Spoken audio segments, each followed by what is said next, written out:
Tanggal 17 Februari pekan ini merupakan batas akhir Presiden Susilo Bambang Yudhoyono menyerahkan nama kandidat Gubernur BI periode 2008-2013. Nuansa politis menjadi kental ketika Komisi Pemberantasan Korupsi menetapkan Gubernur BI Burhanuddin Abdullah sebagai tersangka kasus aliran dana BI sebesar 100 miliar rupiah. Sementara banyak kalangan menyebut Burhanuddin sebagai kandidat terkuat untuk maju kembali lantaran keberhasilannya menjaga stabilitas moneter dan bankir terbaik saat ini. Maka opini yang muncul adalah penetapan tersangka Burhanuddin menjelang pemilihan Gubernur BI lebih untuk mengganjal peluangnya dicalonkan kembali. Bagaimana Burhanuddin menjawab tentang peluangnya setelah menjadi tersangka? Saya sebagai pribadi ingin menegaskan bahwa setelah masa jabatan saya berakhir, saya tidak berniat untuk menduduki jabatan ini kembali. Pernyataan Burhanuddin tersebut kini memunculkan spekulasi. Siapa gerangan Gubernur BI pilihan Presiden? Akankah SBY memilih orang dalam atau orang luar BI? Lantas bagaimana resistensinya di parlemen jika nama yang diajukan Presiden ditolak DPR? Pertaruhan politik di DPR dan memilih kandidat yang mampu menjaga independensi BI seakan menjadi dua kutub yang berbeda. Ya, pemirsa, siapa nama kandidat Gubernur Bank Indonesia di kantong Presiden? Apakah Presiden Yudhoyono berani mengusulkan nama calon dari luar Bank Indonesia? Akankah Gubernur Bank Indonesia yang baru nanti terikat kontrak politik dengan DPR yang telah memuluskan langkahnya menuju kursi Gubernur Bank Indonesia? Pertaruhan Gubernur Bank Indonesia inilah yang kami angkat dalam Today's Dialogue malam ini bersama saya, Kania Sutisnawinata, juga telah hadir bersama kami di studio dua anggota Komisi 11 DPR, yakni anggota fraksi Partai Demokrat Vera Febianti dan anggota fraksi PDI Perjuangan Marwarar Sirait, serta pengamat politik atau pengamat ekonomi Ihsanuddin Nursi. Selamat malam. Terima kasih telah bergabung bersama kami dalam Today's Dialogue. Baik, saya akan ke Mbak Vera dulu. Oke, siapa nama calon Gubernur Bank Indonesia itu memang menjadi hak prerogatif Presiden. Tapi apakah secara informal dari partai mungkin mengusulkan nama tertentu? Ya, bisa saja kalau memang perlu saya jelaskan terlebih dahulu bahwa Presiden juga SBY sebagai Ketua Dewan Pembina Partai Demokrat, kalau memang beliau menginginkan untuk meminta masukan nama, ya kami bersedia. Tapi namun saat ini kami belum memberikan nama-nama yang konkret. Tapi sudah ada nama-nama yang ya tentunya dari hasil dibicarakan di kalangan dari internal tentu. Ya kita hanya melihat dari beberapa media, di situ kita mengkaji nama-nama yang kira-kira layak untuk kita usulkan. Tapi dari Presiden sendiri belum meminta masukan sama sekali dari partai ya? Meminta masukan belum, tapi kalau kita memberikan masukan ya bisa saja masyarakat bisa memberikan masukan melalui telepon, SMS, semua terbuka. Itu bisa terjadi. Atau mungkin sudah ada instruksi dari Presiden untuk mengamankan nama-nama tertentu? Tidak, kami tidak mengambil porsi itu, dan Presiden juga tidak akan memberikan instruksi kepada fraksi Demokrat. Itu tergantung, keputusan ini adalah keputusan Komisi 11 yang akan menimbang, memfit on proper test siapa yang akan layak. Tapi artinya akan mendukung dong nama-nama yang nanti tentunya akan kita akan mendukung. Itu semua adalah hak prerogatif Presiden yang akan mengusulkan kepada DPR, dan itu akan disetujui oleh Komisi DPR itu sendiri. Kalau gitu sekarang saya akan ke Bung Ara. Bagaimana dengan PDI Perjuangan? Apakah sudah ancang-ancang mungkin untuk menolak nama-nama yang nanti akan diajukan oleh Presiden? Ya, tergantung nama yang diajukan. Karena PDI Perjuangan tentunya punya kriteria bahwa jabatan Gubernur Bank Indonesia ini sangat penting dan sangat strategis. Jadi ada kemungkinan untuk menolak sebelum proses seleksi fit and proper? Tentunya kita punya kesantunan dalam berpolitik. Kita tunggu dulu bagaimana Presiden menyampaikan secara formal kepada DPR, baru tentunya kami mensikapi begitu. Dan artinya kami punya ukuran-ukuran sendiri. Jadi siapapun nama yang akan diajukan oleh Presiden akan melalui proses seleksi fit and proper terlebih dahulu, baru kemudian apabila memang tidak sesuai dengan kriteria dari PDI Perjuangan akan ada kemungkinan untuk menolak. Ya, kita punya kriteria, diantaranya harus punya pengalaman ya, karena mengelola bank sentral itu sangat tidak mudah. Jadi pengalaman di bidang moneter, kemudian makro, perbankan menjadi sangat penting sekali. Kemudian juga perlu kematangan dan jaringan internasional ya, yang tentunya dalam hal ini berhubungan dengan internasional dalam memperjuangkan kepentingan nasional kita. Tapi dari PDI Perjuangan apakah sudah ada favorit tertentu mungkin? Ya, kalau komunikasi tentunya kita berkomunikasi dengan teman-teman yang ada di Bank Indonesia. Kita sering rapat kerja bersama-sama dan saya pikir komunikasi dengan Bank Indonesia dan kami menilai Bank Indonesia hari ini cukup oke ya dengan kinerja menjaga stabilitas makro, nilai tukar rupiah yang merupakan tugas pokoknya mereka. Oke, baik, kalau begitu sekarang saya akan beralih ke Bung Ihsan. Apakah Anda yakin proses seleksi Gubernur Bank Indonesia di DPR ini tidak akan menjadi ajang tarik-menarik kepentingan parpol? Kalau tarik-menarik pastilah. Tarik-menarik pasti. Karena masing-masing parpol kan paling tidak sudah bicara tentang siapa jagoannya. Tapi sebelum soal tarik-menarik parpol itu, pertanyaan tentang siapa itu ditujukan dulu pada bagaimana konstruksi BI ke depan, sehingga kita akan lihat apakah presiden sebagai kepala negara memang akan mencalonkan orang yang akan mengendalikan BI sesuai dengan BI ke depan apa enggak. BI ke depan itu akan diamputasi soal sistem pengawasan perbankannya. Dia akan digabungkan menjadi otoritas jasa keuangan. Itu 2010. BI ke depan itu uang tidak lagi Bank Indonesia, tetapi akan menjadi Republik Indonesia. Itu artinya sebagian dari sistem pembayaran dari Bank Indonesia akan dikurangi. Yang ketiga, lender of the last resort, pembiayaan perbankan darurat itu akan hidup kembali karena memang perbankan harus dijaga di situ. Tapi yang tetap keempat, ini kan menjadi jabatan yang cukup prestisius ya untuk di... Prestisius itu justru disebabkan oleh pertama kemampuan dia, kredibilitas dia diukur dari menjaga stabilitas nilai tukar. Jadi satu-satunya nanti single task namanya pasal 7 sekarang disebutnya itu adalah bagaimana menjaga stabilitas nilai tukar. Dan stabilitas itu akan diterjemahkan dalam operasi moneter. Nah, itu diukur dari sana. Tetapi saya ingin mengatakan kalau sekarang itu demikian rupa luasnya tugas dan tanggung jawab BI, kewenangan BI, maka BI ke depan itu akan tinggal satu itu, akan cenderung pada persoalan moneter itu. Sementara perbankan diambil di OJK, sistem pembayaran akan dikurangi, lalu lender of the last resort juga akan mulai hidup gitu. Jadi tarik-menarik kepentingannya itu nanti di mana? Nah, ketika terjadi tarik-menarik itu tergantung pada kriteria yang dibangun oleh parpol dan mudah-mudahan tidak ada vitamin. Maksudnya? Sementara ini kita tahu terkadang vitamin beredar begitu masalahnya. Oke, kita akan berhenti di situ dulu, akan kita lanjutkan setelah pariwara berikut ini. Pemirsa tetaplah bersama kami. Ya, pemirsa, terima kasih Anda kembali bergabung bersama kami dalam Today's Dialogue. Tadi ada suatu komentar yang sangat menarik dari Bang Ihsan yang mengatakan vitamin yang beredar ya. Ini kalau boleh saya minta komentar dari Bung Ara dulu.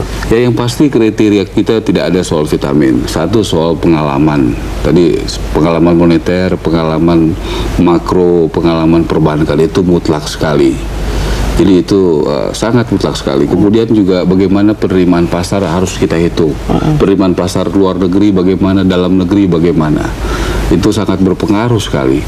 Ketiga, kami juga punya kriteria kenegarawanan. Kenapa? Ini akan ada komunikasi yang sangat kuat antara fiskal dan moneter. Kalau ego-ego sektoralnya terlalu tinggi, ini repot. Kita membangun sistem. Terakhir, ini khusus PD Perjuangan ada visi kebangsaan. Tentunya kebijakan moneter yang diambil ke depan harus betul-betul tidak ada diskriminasi. Tapi ini kriteria benar-benar ini bisa apakah dirasakan oleh semua rakyat Indonesia. Artinya begitu. kalau mengenai kriteria ini, apakah memang DPR satu suara? Atau sekarang masih melihat-lihat dulu kira-kira kriteria yang mana ya, yang... soal pengalaman ini memang menjadi sangat penting ya bagi kami ya. Kalau kita lihat bank sentral di negara lain, di Amerika, di Inggris, di Australia, di Singapura, bagaimana jenjang karir itu dihargai. Dan yang paling penting juga harus kita akui bahwa hari ini Bank Indonesia itu mampu menjalankan misinya. Bahkan pada saat ada permasalahan hukum Gubernur BI sekarang, kita bisa melihat bahwa relatif masih stabil. Artinya sistem sudah terbangun dari tim yang ada sekarang gitu loh. Jadi tidak tergantung dari siapa gubernur. Sistem sekarang artinya bagaimana tim yang ada di BI itu menurut kami ya. Sekarang kita coba masuk saja ke bursa nama yang sudah beredar, yang sudah kita dengar beredar di publik. Salah satu diantaranya adalah Miranda Gultom. Mungkin saya boleh minta komentar dari Mbak Vera, bagaimana dengan Miranda Gultom? Kalau saya sebagai perempuan dan tentunya bisa ya turut mendukung dan sangat bangga juga kalau beliau bisa memimpin Gubernur Bank Indonesia. Tapi menurut saat Mbak ini. Vera sudah memenuhi kriteria? Sangat memenuhi kriteria. Kita tahu keberhasilan Miranda Gultom saat ini menduduki jabatan senior gubernur. Dan Tapi bisa kalau kita mengingat tahun 2003 lalu stabilan. sempat terbentur masalah juga ya, ketika waktu itu PDI Perjuangan termasuk yang menjagokan Miranda Gultom. Ya, saya pikir tadi kriterianya apa gitu. Apa yang maksudnya? Jadi kalau menjadi subjektivitas menjadi sangat sulit gitu loh. Jadi kita kan ada benchmarknya gitu. Ukuran dari kinerja BI selama ini menjaga stabilitas rupiah itu sudah cukup baik menurut kami. Ya, sekarang dengan situasi yang sekarang ini sudah Jadi menurut kami artinya sangat baik bisa. masih masuk kriteria dari PDI Perjuangan, Miranda? Ya, soal independensi apalagi ya. Dengan respect saya harus katakan Pak Burhanuddin bisa membangun independensi. Buktinya apa? Dia berani menyatakan pertumbuhan itu tidak berkualitas. Oke. Padahal dia tahu bahwa dia kalau mau jadi gubernur BI itu namanya harus muncul dari pemerintah dalam hal ini presiden. Jadi artinya belum tentu orang pintar juga berani menyatakan suatu kebenaran. Oke. Dan itu ada dalam BI sekarang. Oke, sekarang saya akan ke Bung Ihsan. Miranda Gultom, bagaimana peluangnya? Saya setuju sama Ara kalau kita bicara kriteria. Karena nama itu sama seperti bahan yang harus lewat filternya itu kriteria sekarang. Nah, saya kebetulan orang yang minta maaf yang memainkan kriteria ketika saya di DPR dulu. Kriteria yang dipakai dalam konteks sumber daya manusia untuk benda seperti itu, secara umum dulu variabel besarnya ada yang disebut dengan indeks pribadi secara umum, ada yang disebut dengan jenjang karir, ada yang disebut dengan penilaian kinerja. Sehingga waktu itu saya melahirkan kurang lebih 11 variabel. Oke. Gitu ya. Dari sana kita kemudian silakan orang-orang itu lewat apa enggak gitu. Pada posisi itu mereka tampil bicara. Misalnya sekarang kebutuhan kita ke depan apa? Kebutuhan kita ke depan adalah inflation targeting atau target inflasi yang Tapi bisa tercapai. kalau kita gitu boleh ya. mengerucutkan lagi nama-nama yang sudah beredar di kalangan publik, yang kita ketahui ada dari kalangan internal Bank Indonesia, ada yang dari Ya, dari luar. dari luar. Nah, ini Ya, harus dari dalam. Harus dari dalam. Iya, Itu sebenarnya nggak termasuk juga. salah satu kriteria. Sebenarnya nggak Kalau juga. saya tidak juga Begini, harus sebenarnya dari begini. dalam. Kasus 2003 itu, kasus 2003 yang diajukan Burhanuddin Abdullah, gitu kan, Miranda Gultom sama Cyrillus Harinowo, gitu kan. semuanya orang internal. Semuanya orang internal, gitu ya. Pertanyaan mendasar, apa memang harus 3? Kenapa yang diajukan minimal 3? Nah, Tapi bukan maksimal yang 3. maksimal Maksimal 3. bukan. Maka Dari- pertanyaannya menjadi bagaimana tingkat keluasan dan kedalaman rekrutmen dilakukan oleh presiden sebagai kepala negara. Kan gitu pertanyaannya. Oke. Bagaimana tingkat keluasan dan kedalaman rekrutmen sehingga BI tadi merepresentasikan bahwa memang dia terbangun sebuah kredibilitas karena kedalaman dan keluasan rekrutmen. Tapi apakah Dengan akan kriteria bermasalah? seperti itu. Apakah Saya akan pikir ada resistensi efektivitasnya aja dari ya. Bank Indonesia Efektivitasnya aja ya. apabila Sekarang BI sudah mampu menjalankan tugasnya.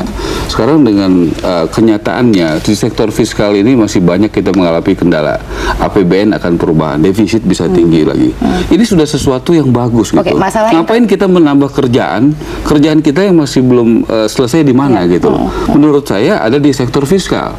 Di pemerintah sekarang bagaimana APBN perubahan mengalami sangat kesulitan, defisit bisa sangat tinggi, lifting yang dijanjikan ternyata tidak tercapai gitu. Ada Begitu perdebatan banyak di DPR program gitu. sebenarnya. Menurut Komisi saya, 11 ya. sebentar saya sampaikan. Tadi saya sampaikan mengenai kebijakan fiskal. Makanya di sini kita perlu mengkaji kira-kira Gubernur Bank Indonesia itu bisa mempertimbangkan kebijakan umum pemerintah di bidang perekonomian. Itu harus adalah salah satu kriteria. Nah, yang saya ingin sikapi tadi mengenai Miranda Gultom. Kita tahu Ibu Miranda Gultom adalah masuk dalam satu jajaran gubernur senior Oke. Bank Indonesia dan berhasil mencapai dan memelihara kestabilan nilai rupiah dan sangat konsisten. Keputusan yang diambil oleh Gubernur Bank Indonesia bukan hanya keputusan pribadi, tentunya kan secara kolektif. Beliau berarti sudah masuk dan ini adalah orang internal. Tapi artinya harus melalui proses Iya, fit and proper test harus terlebih itu dahulu, fit kan? and proper test itu adalah Tapi salah sudah satu masuk kriteria. Masuk Oke. kriteria. Kita akan berhenti di situ dulu, akan kita lanjutkan setelah pariwara berikut ini. Pemirsa tetaplah bersama kami. Ya, pemirsa terima kasih Anda kembali bersama kami dalam Today's Dialogue. Nah, kita akan bicara mengenai proses penyeleksian dari Gubernur Bank Indonesia ini sendiri. Kita ketahui bahwa secara Undang-Undang Bank Indonesia, Gubernur diusulkan oleh Presiden dan kemudian diteruskan ke DPR untuk disetujui dan kemudian nama yang diajukan ini akan diseleksi terlebih dahulu sebelum disetujui. Nah, bagaimana kita sekarang bicara mengenai menjaga independensi dari Gubernur Bank Indonesia yang terpilih nanti. Bagaimana bisa menjaga independensinya apabila melalui proses politik yang seperti ini? Bung Ihsan?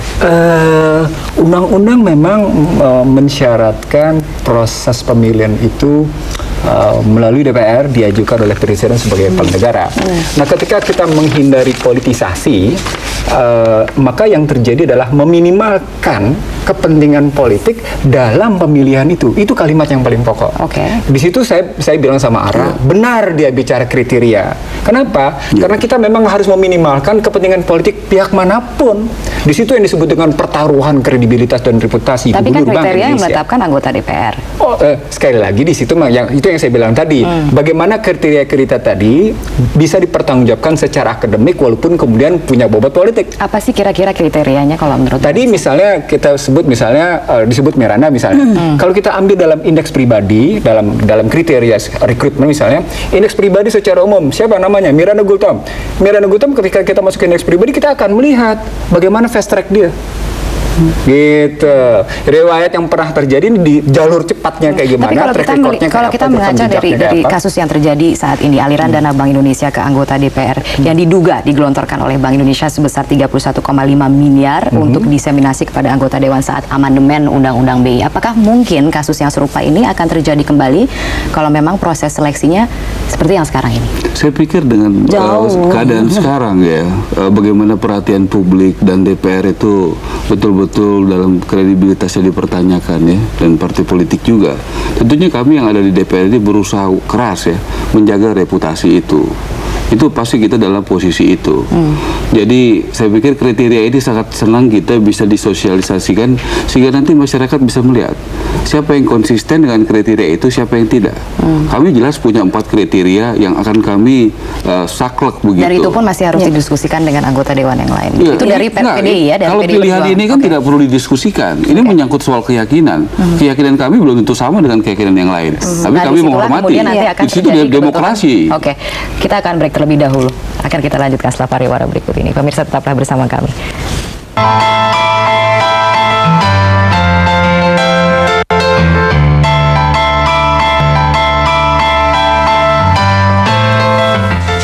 Oke, baik, ini adalah segmen terakhir. Kita waktunya sangat-sangat sempit, jadi saya akan langsung kerucutkan saja pertanyaan saya. Ya. Siapa yang memiliki peluang dari sekian banyak nama? Belum bisa dipastikan. Kita menurut bicara saya. Miranda Gultom, Belum kita bisa bicara dipastikan. Aulia Pohan, kita bicara Karena Hartadi Mulyaman, kemudian dari eksternal Agus Martuardoyo. Dari nama-nama itu, menurut saya minta satu nama dari masing-masing. Belum bisa kita pastikan Belum bisa? karena kita harus melalui indikator fit and proper test yang pengalaman kami melakukan fit and proper test pada Dewan Gubernur, yang mana indikator fit itu atau kompetensinya kita tahu harus pendidikan formal, pelatihan, pengalaman kerja. Kalau yang dikatakan di sini proper, kepatuhan, jenjang karirnya juga kita harus tahu. Bagaimana kematangan emosi dalam menjawab setiap Aulia Pohan, pertanyaan. apakah mungkin akan diajukan oleh Presiden? Ya, kenapa tidak? Kebetulan Aulia Pohan adalah sebagai bank memang sudah berkarir di perbankan di Bank Indonesia selama kurang lebih kalau tidak salah 30 tahun.